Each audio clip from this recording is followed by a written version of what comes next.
ठरवलं की एक असा पॅटर्न तयार करायचा, तो पॅटर्नच टाइमपास वाटला पाहिजे, तोच कॉमेडी वाटला पाहिजे, तोच ह्युमरस वाटला पाहिजे आणि मग त्यात आपण जाहिरात टाकू जर आपल्याला 2 पैसे मिळणार असतील तर. मग अशी त्याची सुरुवात झाली.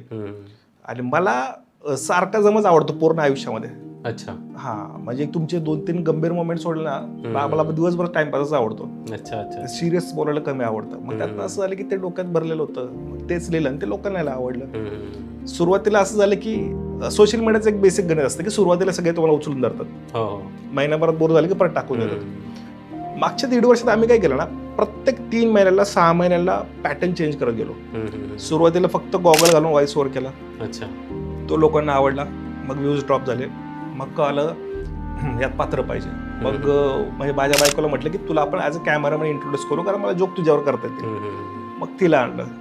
त्यानंतर असं झालं की मग तिचे पण डायलॉग्स घेतले, पण माझ्याच आवाजात. तेही लोकांना आवडले की कॅमेरामॅनचं हे मत आहे. मग बारक्याला घेतला, मग बारक्याचं हे मत आहे. मग एक आजी असते, आजीचं आपल्या डोक्यात कायम एक हे असतं की आजी म्हणजे म्हातारी बाई, तिला काय कळत नाही. सो आपण ती जेनझी आजी आली की तिला सगळं कळतं, तिला इंस्टाग्राम माहिती, तिला सोशल मीडिया माहिती. मग तेही लोकांना आवडलं. सो दर 6 महिन्याला 3 महिन्याला आम्ही काही ना काही चेंजेस करत गेलो.